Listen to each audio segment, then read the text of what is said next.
Cold. That was the first thing Zephyra felt when she woke up. The kind of cold that went deep into her bones and made her teeth hurt. She opened her eyes slowly, and the dim red light of the emergency systems made everything look like a bad dream. Stasis pod hissed as it opened, and she tried to sit up. Her body felt heavy and wrong, like she had been sleeping for too long. The ship was quiet, too quiet. She could not hear the usual sounds of the engines or the air systems working properly. Only a soft beeping noise that came from somewhere far away. Zephyra pulled herself out of the pod and fell to the floor. Her legs would not hold her weight. She stayed there for a moment, breathing hard and trying to remember what had happened. Then it all came back to her like a punch in the stomach. The jump, the experiment, the screaming. She was Commander Zephyra Keth of the Nexari Republic. She had been leading a research mission to study old ruins in the far reaches of space. Her team had found something amazing, ancient star maps that showed civilizations from long ago. They had been so excited to test the new jump drive that could take them between galaxies in seconds instead of years. But something had gone wrong. Very wrong. Zephyra crawled to the nearest wall panel and pulled herself up. The screen showed her what she already knew, but did not want to believe. Life support was failing. The engines were dead. The communication system was broken. And she was alone. She made her way through the ship, holding on to walls and doorways. The Astral Thorn had been a beautiful research vessel once. Now it was a tomb floating in space. She found the bodies of her crew members where they had fallen when the jump drive exploded. 12 good people who had trusted her to bring them home safely. Dr. Morin, who loved to tell jokes during the long night shifts. Engineer Vex, who could fix anything with just spare parts and determination. Communications Officer Lin, who always had a smile ready for everyone. All of them were gone, and she was the only one left. Zephyra sat down in the captain's chair and looked at the main screen. Outside the ship, there was nothing. Not the usual black of space filled with distant stars, but a terrible emptiness. They were between galaxies, in the void where no light reached and no help would ever come. The ship's computer spoke in a weak voice that kept cutting out. Life support will fail in 6 days, 4 hours, and 12 minutes, it said. No response. To distress signals. No ships detected in scan range. 6 days. That was all the time she had left. Zephyra laughed, but it sounded more like crying. She had studied ancient civilizations her whole life. She knew how they had lived and how they had died.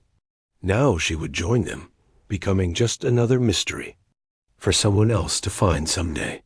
If anyone ever found her at all, she got up and walked to the research lab. Maybe she could spend her last days working on the star maps they had discovered.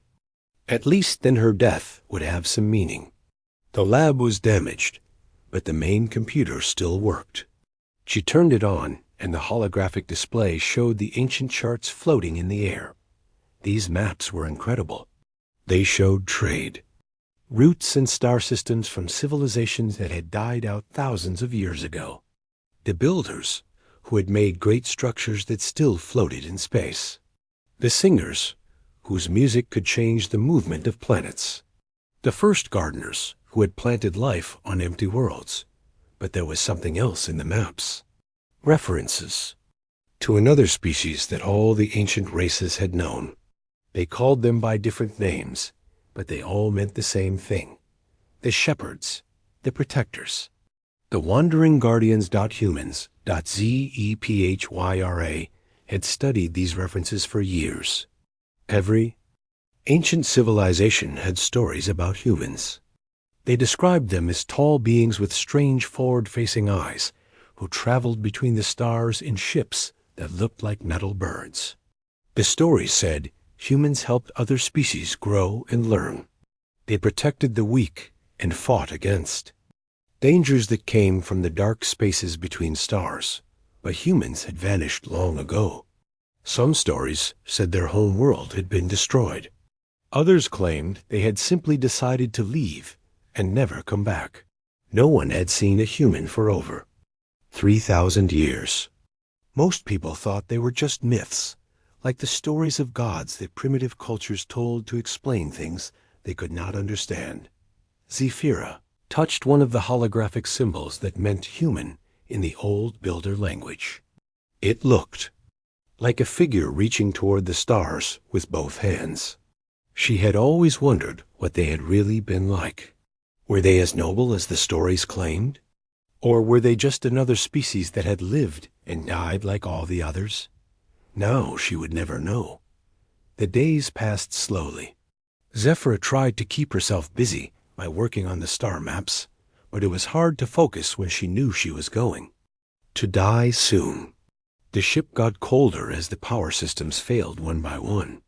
The air started to taste stale and thin. On the fourth day, she found something new in the maps. A star chart that showed the current position of her ship floating in the void between galaxies. But there were markings around it, symbols she had never seen before. They looked like navigation markers, pointing towards something in the empty space. That was impossible. There was nothing out here. The scanners had shown only darkness for days. On the fifth day, Zephyra could barely stay awake. The low oxygen was making her dizzy and sick. She lay in her chair, looking at the star maps and thinking about her life. She had spent so much time studying the past that she had forgotten to live in the present. She had no family waiting for her, no lover. Who would miss her when she was gone? Just her work and her books, and her endless curiosity about civilizations that had turned to dust long before she was born. The ship's computer had stopped talking. Most of the lights were out. Soon, the life support would fail completely, and she would join the crew members who had died in the jump accident. At least it would be quick. On the sixth day, something impossible happened. The proximity alarms started beeping. Zephyra thought she was dreaming, but the sound kept going. She forced herself to get up and look at the scanner display. There, on the edge of sensor range, was a ship in the void between galaxies, where no ship should be able to survive. Zephyra stared at the screen and tried to make sense of what she was seeing. The vessel was unlike anything she had ever studied. It was long and sleek, with curves that reminded her of organic shapes rather than the straight lines of most spacecraft. But there were also signs of damage, scars that spoke of many battles and long years in the darkness of space. The ship was moving toward her, and as it got closer, she could see markings on its hull, symbols that made her heart race with impossible hope. They looked exactly like the human glyphs from the ancient star maps, but that could not be real. Humans were gone. They were myths and legends, not flesh and blood beings who could rescue her from certain death. The ship was very close now, and Zephyra could see it clearly through the viewport.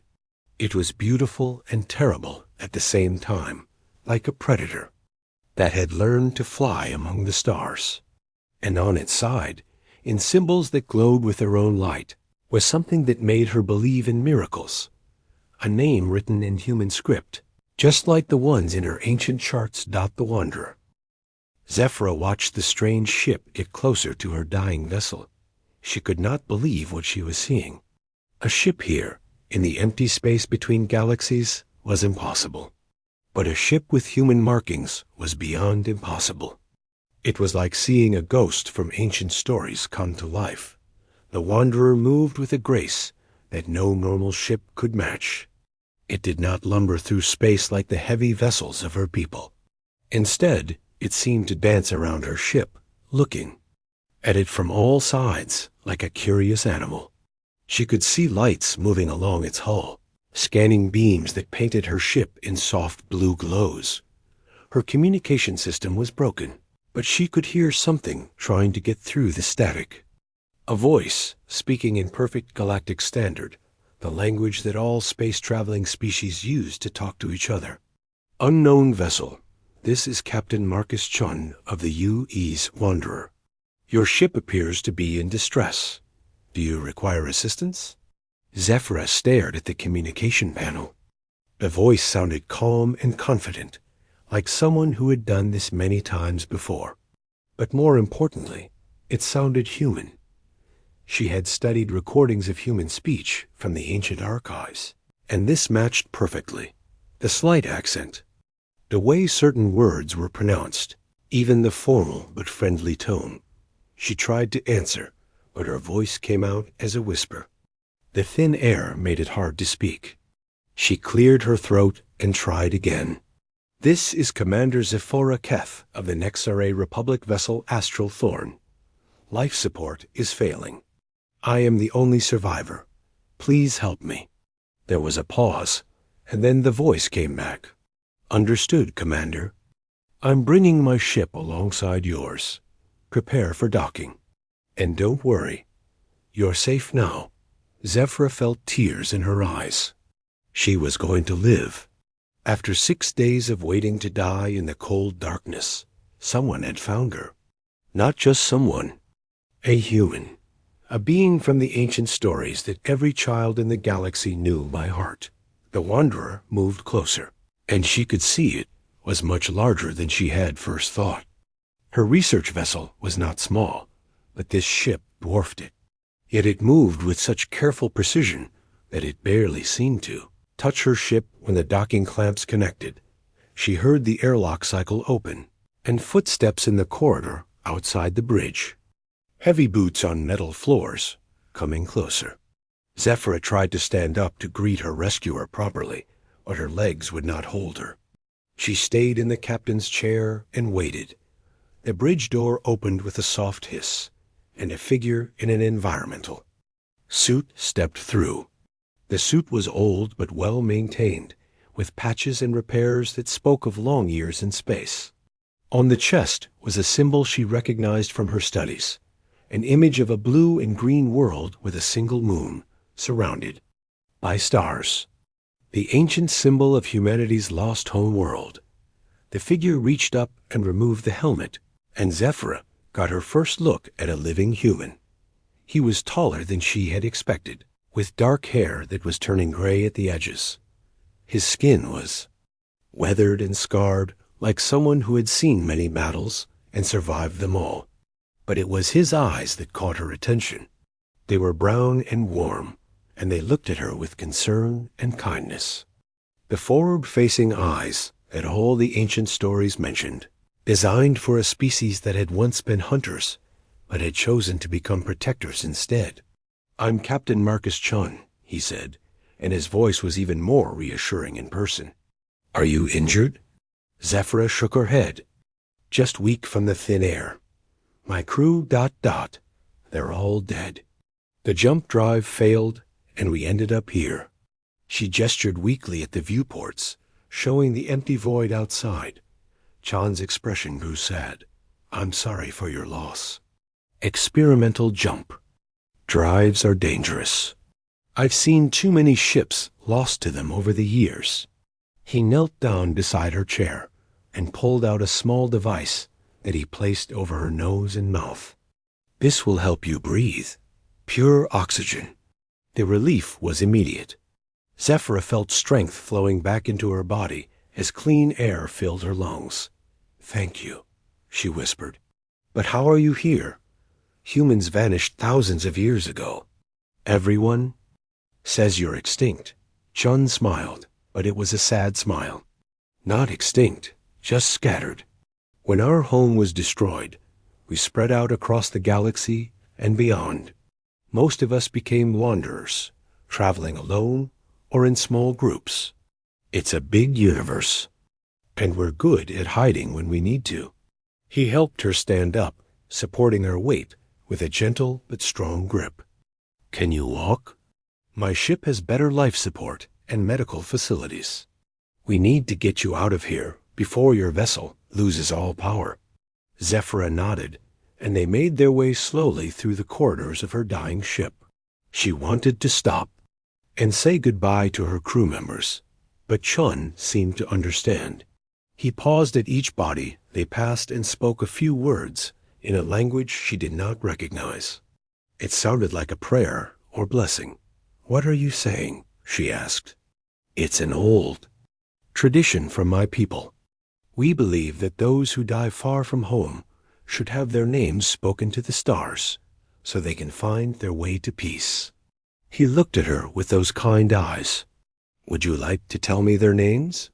So as they walked through the ship, Zephyra told him about each member of her crew, Dr. Morin and his terrible jokes, Engineer Vex and her magic touch with machines, Communications Officer Lin and her bright smile. Chun repeated each name to the stars in his ancient language, and somehow it made Zephyra feel better. The airlock between the ships was like stepping from death into life. The Wanderer was warm and bright, with air that tasted clean and fresh. The corridors were wider than those on her ship, with smooth walls that seemed to glow with their own light. Everything was clean and well maintained, but she could see signs of great age. This ship was very old, older than any vessel she had ever seen. Chun led her to what he called the medical bay, a room filled with equipment she did not recognize. Some of it looked like standard medical gear, but other devices seemed to be made with technology far beyond what her people could build. "Lie down here," he said, indicating a comfortable bed. "The medical scanners need to check you over." 6. Days in a failing life support system can cause problems that aren't obvious right away. As the machines hummed to life around her, Zephyra studied her rescuer. He moved with the easy confidence of someone who had been alone in space for a very long time. His hands were steady as he worked the controls, as she could see old scars on his arms and face. This was not someone who had lived a safe, comfortable life. "How long have you been out here?" she asked. Chun paused in his work. "In this particular region?" "About 50 years. In space generally? Much longer than that." 50 years alone? Not completely alone. The ship's AI keeps me company, and there are other things. But yes, mostly. Alone. It's not as bad as you might think. Space is full of wonders if you know how to look for them. The medical scanners finished their work, and Chun checked the results. "You'll be fine. Some dehydration and mild oxygen deprivation, but nothing that rest and good food won't cure. You're tougher than you look, Commander." He helped her sit up, and she got a better look around the medical bay. On one wall was a collection of items that looked like they came from many different worlds. Crystals that glowed with inner light, metal sculptures in impossible shapes, books written in scripts she had never seen. But what caught her attention was a small shrine in one corner, with pictures of people who looked like Chun. "Your family?" she asked. Chun followed her gaze and nodded. "My crew from long ago. They're all gone now, but I keep their pictures to remember them by. We traveled together for many years, before age finally took them." "How long have you been alive?" The question slipped out before she could stop it, but Chun did not seem offended. "Longer than I should be. Human lifespans aren't naturally this long, but the medical technology on this ship is advanced. It keeps me healthy and young enough to continue my mission." "What mission?" Chun was quiet for a long moment, looking at something she could not see. "I'm looking for something. Something that was lost when humanity scattered to the stars. I've been searching for over 200 years, and I'm not sure I'll ever find it. But I have to keep trying." 200 years. Zephyra tried to imagine being alone in space for that long, but her mind could not grasp it. How did someone stay sane during such a long, lonely journey? How did they keep hope alive when there was no guarantee they would ever find what they were looking for? "What did you lose?" she asked softly. Sean smiled that sad smile again. "The path home. Not to Earth, that world is gone forever, but to the place where humanity belongs in the galaxy. We used to have a purpose, a reason for being among the stars. When we scattered, we lost that. Most of my people have forgotten what we once were. But I remember, and I'm trying to find the way back." He turned to face her fully, and she could see something burning in his eyes. Not madness, but a determination so strong it was almost frightening. "But enough about me. Tell me about your research. What were you studying when your ship was damaged?" Zephyra felt excited for the first time in days.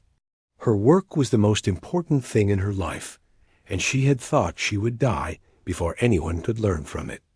Ancient civilizations, star maps and cultural records from species that lived thousands of years ago. We found ruins on the edge of the galaxy that contained information about trade routes and contact between different races. The days that followed were the most amazing of Zephyr's life. Chun's ship, the Wanderer, was like a floating museum of galactic history. As she grew stronger and recovered from her ordeal, he showed her wonders she had only dreamed about in her research. The ship was much larger inside than it appeared from the outside. Chun explained that human technology had ways of folding space that made rooms bigger than they should be. He led her through corridors lined with artifacts from hundreds of different worlds. Sculptures made of living crystal that sang when touched. Books written on metal sheets that showed moving pictures when opened.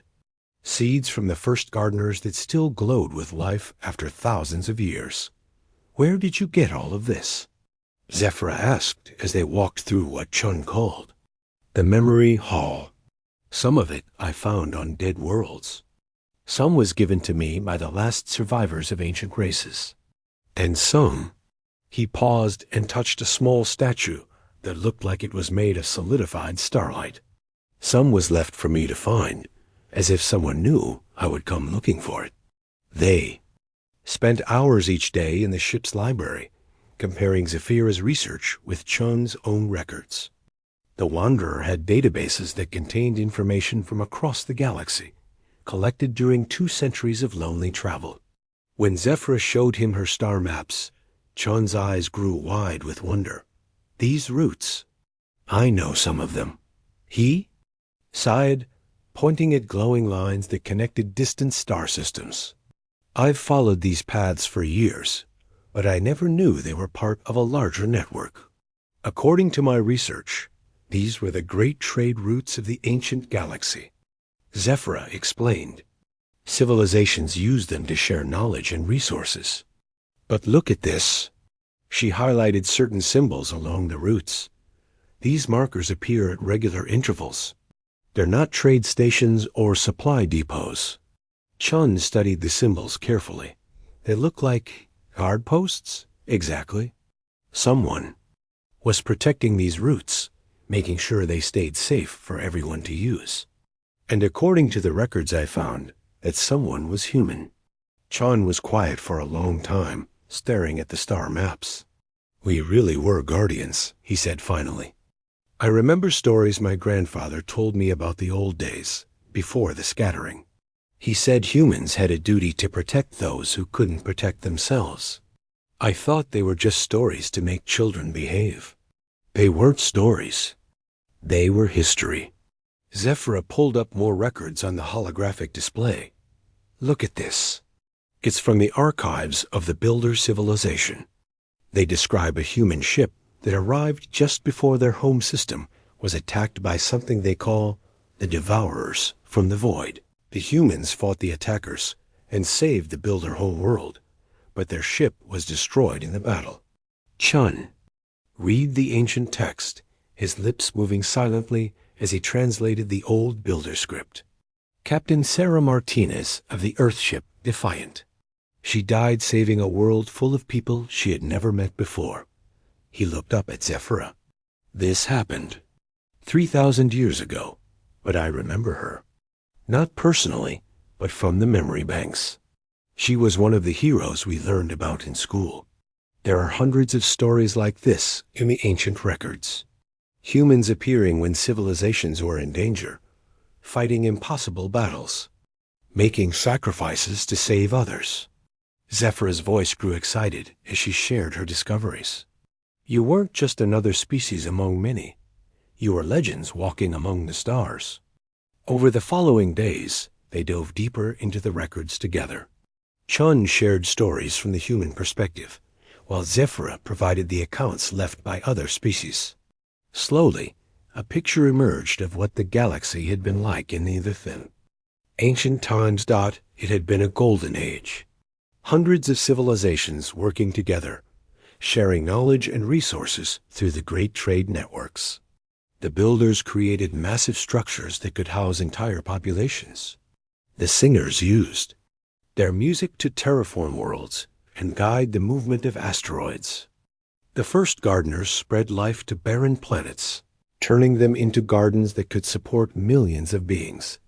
And through it all, human ships patrolled the space lanes and the dark regions between stars, watching for threats that came from outside the galaxy. They were the guardians who made it all possible. What happened to end it all? Zephyra asked one evening as they sat in the ship's observation deck, looking out at the empty void between galaxies. Chun's expression grew dark. The same thing that destroyed Earth. Something came from the spaces between galaxies. Something that fed on civilizations the way predators feed on prey. We called them the Devourers, but they had many names. The ancient records you found probably mention them too. Zephyra nodded. The builder texts call them the hunger that walks between stars.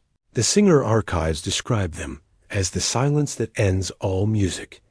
Every ancient civilization has stories about them. They appeared suddenly, attacking multiple systems. At once, we fought them for centuries, but there were too many of them and too few of us. In the end, they reached Earth itself. Chun's voice became very quiet.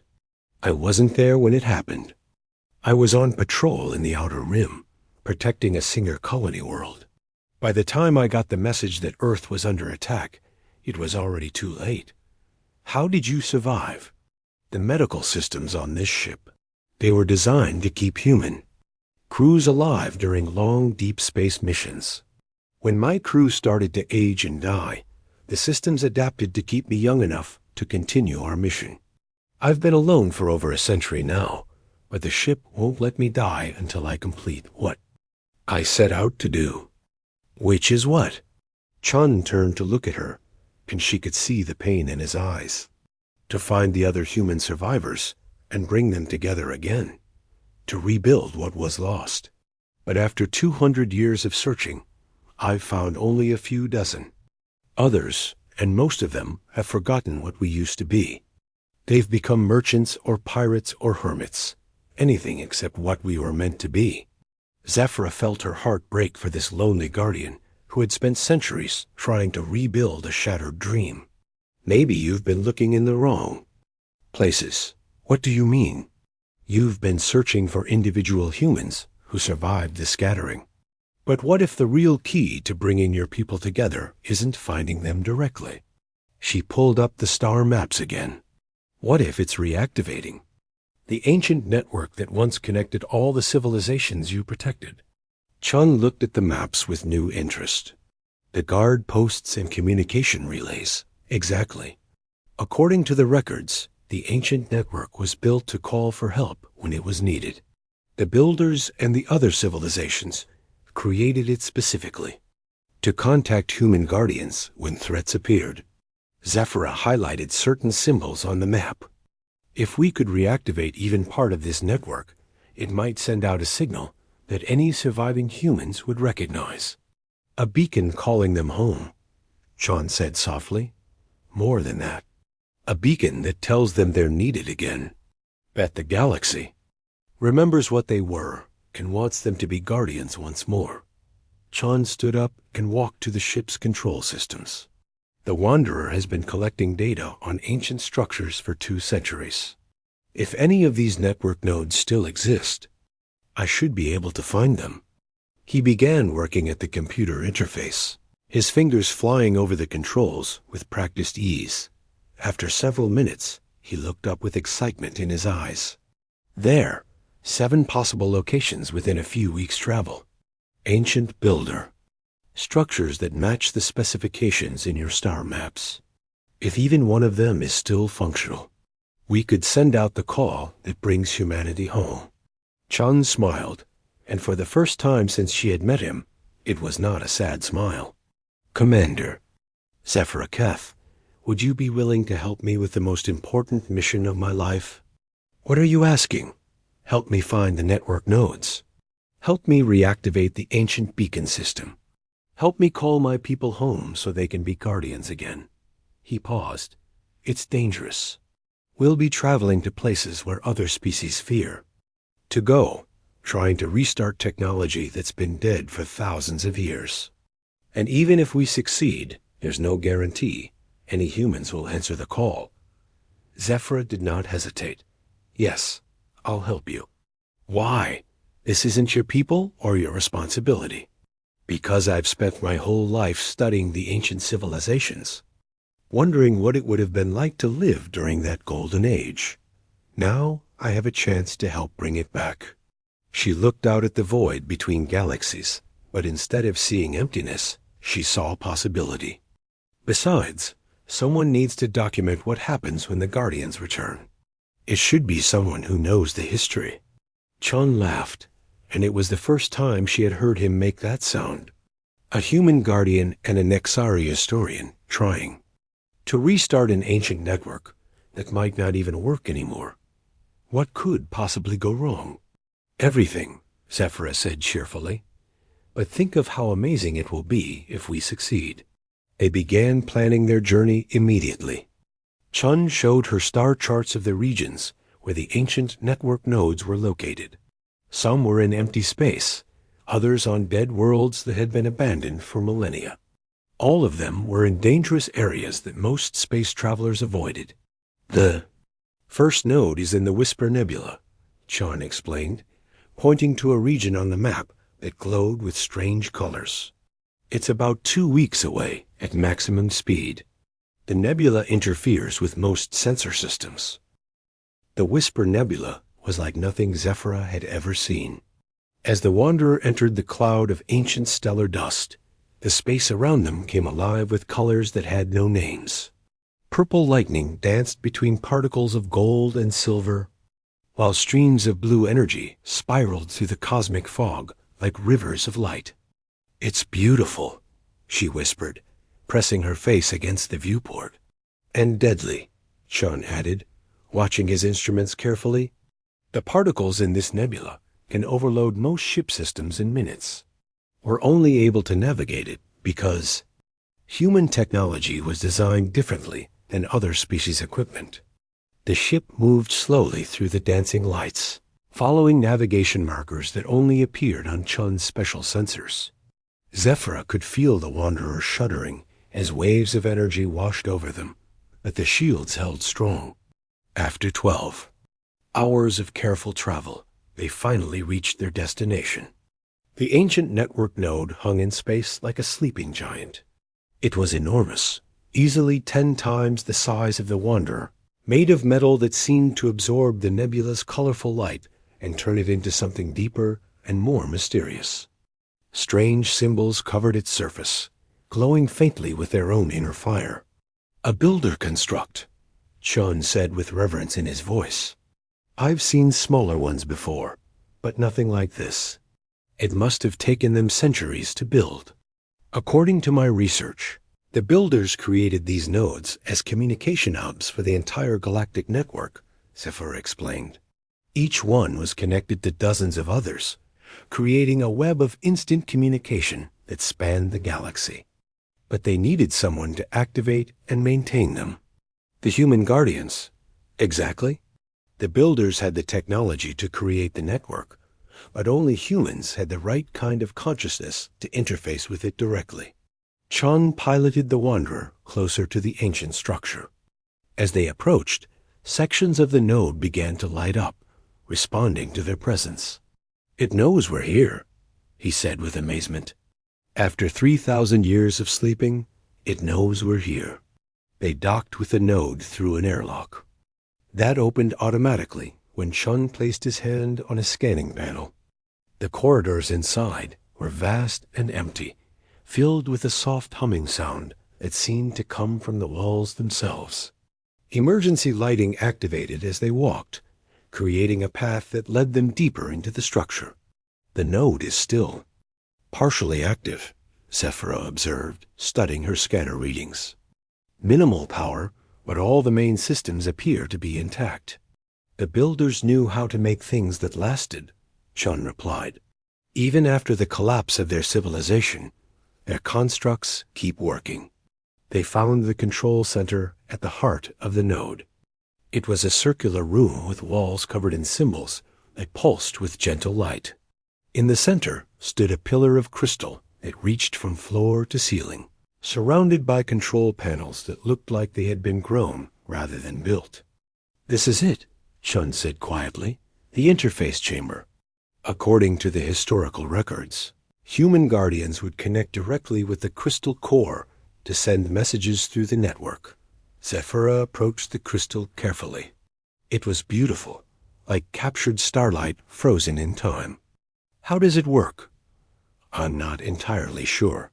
The records I have are incomplete. But I think—" Chun walked to one of the control panels and placed both hands on its surface.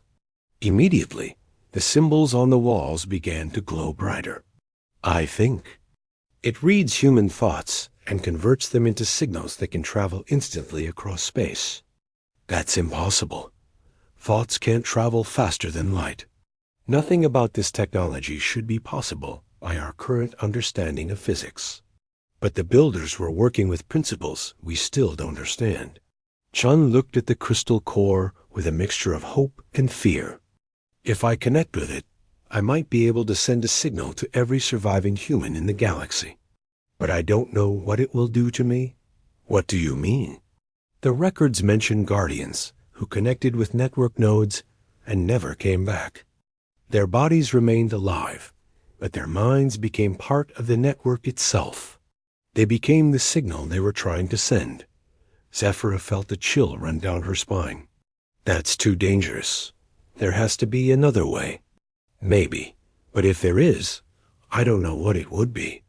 Chun walked around the crystal, studying it from all angles. "This is what I've been searching for during 2 centuries of wandering, the chance to call my people home. I can't turn back now just because it might be dangerous." Before Zephyra could argue further, the node suddenly came alive around them. Lights blazed along the walls, and the crystal core began to sing with a sound like distant music.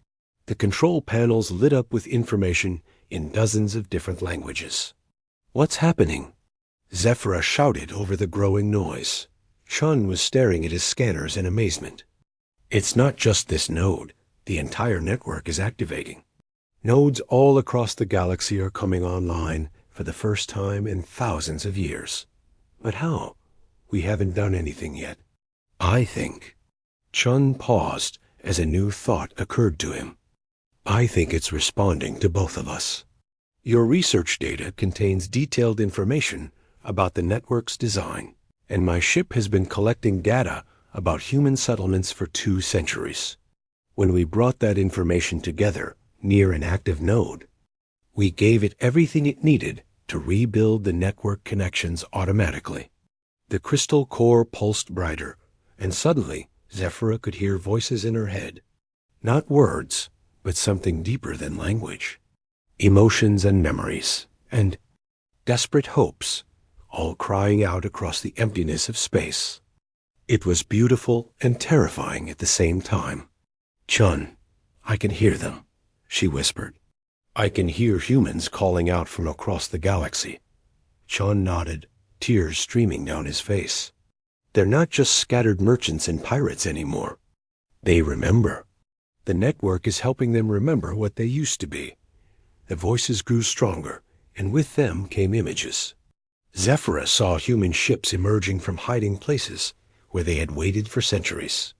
She saw guardians who had forgotten their purpose, suddenly remembering why they had chosen to wander the stars. She saw the scattered children of humanity beginning to turn their ships toward home But there was something else in the signal, a darkness that grew stronger as more nodes came online. Something that had been sleeping in the void between galaxies, waiting for the network to activate again. "Chun," Zephyra said urgently, "something's wrong. The signal isn't just calling to humans." Chun was studying his instruments with growing alarm. "You're right. The network is broadcasting on all frequencies, not just the ones human minds can perceive. If there's anything else out there listening." The answer came in the form of a sound that made them both stumble to their knees. It was like the cry of a predator that had just caught the scent of prey, magnified until it could be heard across interstellar space. The lights in the node flickered, and the crystal core turned from white to angry red. "The Devourers," Chun whispered. "They're still out there, and they've heard the call." Through the network connection, they could sense something vast and hungry stirring in the dark spaces between galaxies. The same entities that had destroyed Earth and shattered the ancient galactic civilization were awakening from their long sleep, drawn by the signal that was meant to reunite humanity. "We have to shut it down," Zephyra said, moving toward the control panels. "No," Chun's voice was firm. "This is our only chance to bring my people together. If we shut down now, it might be centuries before we get another opportunity. But if the Devourers come back, then we'll face them. But this time, we won't face them alone." Chun placed his hands on the crystal core, and light blazed through the chamber. "The network isn't just calling human guardians. It's calling everyone who remembers the old alliance. Every species that survived the collapse, every civilization that still dreams of the Golden Age." Through the network, Zephyra could sense the truth of his words. Across the galaxy, ancient races were receiving the signal and understanding what it meant.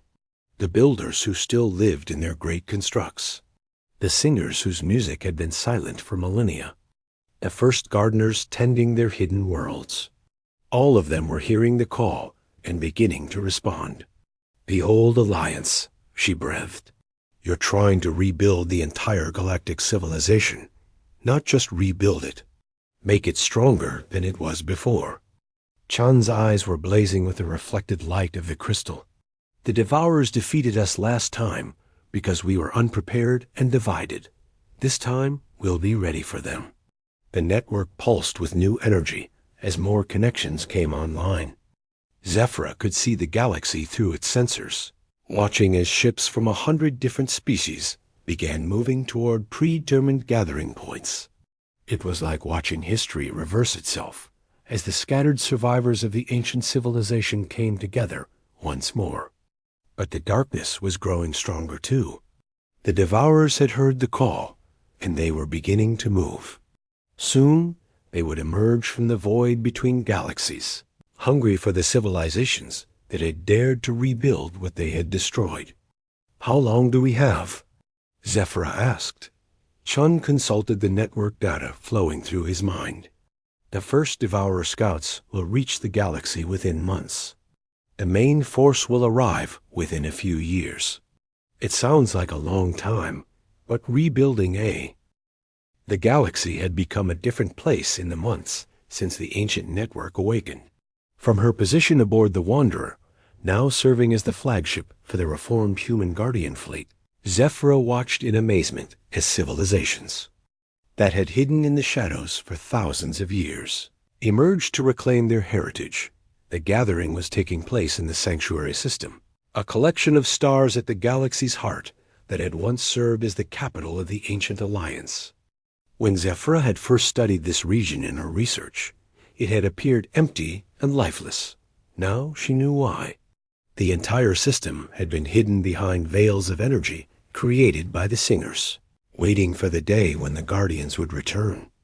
50,000 ships and growing, Chun reported as he joined her at the observation deck. His face showed the strain of the past few months, but also something she had never seen before. Hope. Representatives from over 300 species. Some I thought were extinct, others I'd never heard of at all. Through the viewport, Zephyra could see the assembled fleet stretching to the horizon of space. Human vessels flew alongside massive builder constructs that looked like flying cities. Singer ships that resembled crystalline flowers drifted near the organic-looking vessels of the first gardeners.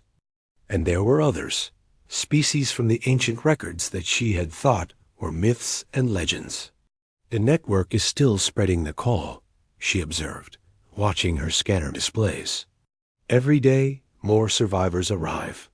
It's like the galaxy itself is waking up after a long sleep. In a way, it is. Chun touched the control panel, and a holographic display showed the current state of the network.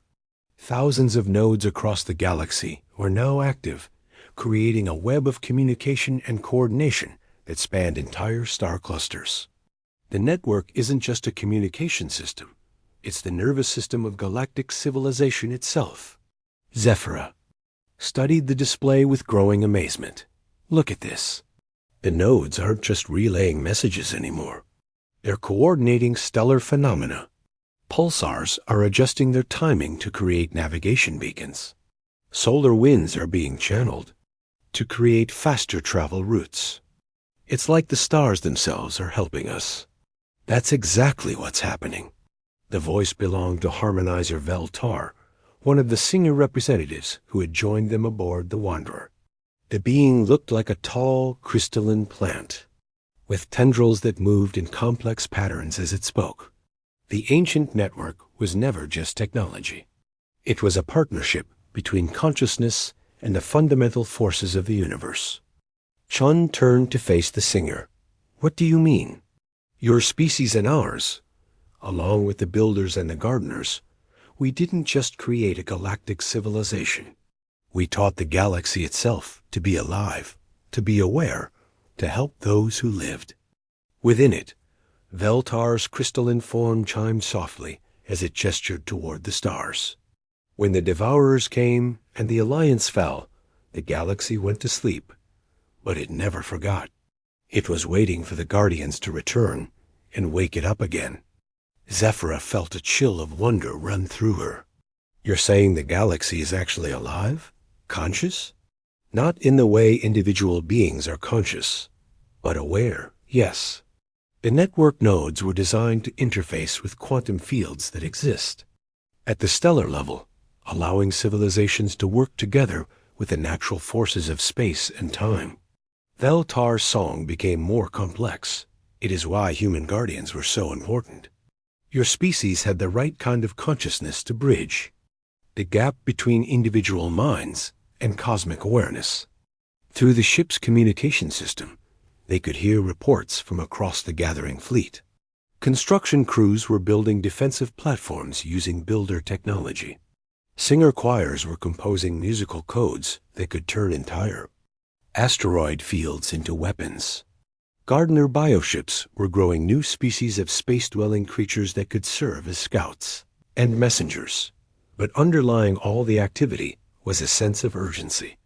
The Devourer scouts had been detected at the galaxy's edge, and the main invasion force was not far behind. They had perhaps a year to prepare for a war that would determine the fate of all life in the galaxy. Status report, Chun called out, as they made their way to the bridge. All defense fleets are moving into position, reported Commander Torres, one of the human officers who had answered the call. The builder constructs are establishing fortress walls around key systems. The Singers have begun the great composition that will turn our star systems into a defensive symphony. And the gardeners? They've started growing the guardian trees. If they succeed, we'll have living worlds that can defend themselves and their inhabitants. Zephyra had learned about the guardian trees from the ancient records. They were massive organisms created by the first gardeners, capable of growing across entire continents and extending roots deep into a planet's core. When mature, they could manipulate gravity, generate energy shields, and even move their worlds out of danger if necessary. How long before the defenses are ready? Chun asked. The builders estimate 6 more months for the fortress walls. Singers need 8 months to complete their composition. The guardian trees, ... double quotes. Torres paused. The gardeners say the trees will be ready when they need to be ready. They don't think in terms of linear time the way we do. Chun nodded grimly. And the devourers will be here in 4 months. Which means we fight with what we have, Zephyra said quietly. Just like the guardians did in the old stories. Over. The following weeks, as the preparations continued, Zephyra found herself spending more time connected to the network nodes. Her research background made her uniquely qualified to help coordinate between the different species and their various technologies. But more than that, she was beginning to understand what Veltar had meant about the galaxy being alive. When she interfaced with the network, she could feel the presence of something vast and ancient, a consciousness that existed in the quantum foam between stars. It wasn't hostile or alien, but it was so large that individual lives barely registered in its awareness.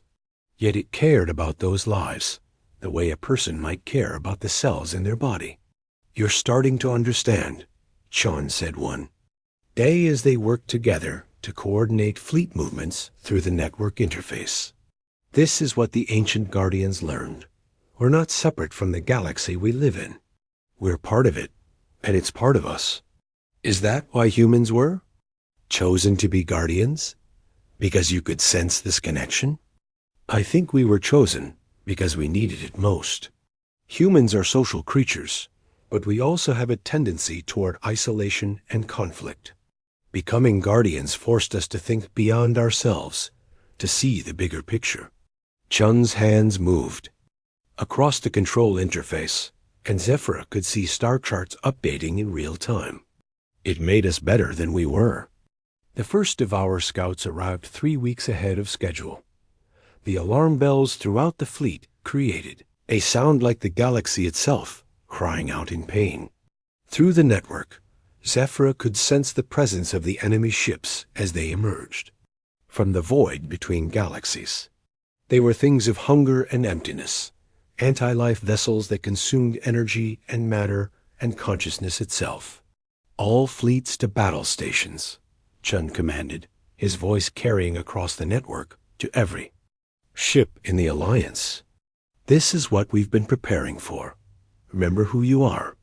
Remember what you're fighting for. The battle was unlike anything in recorded history.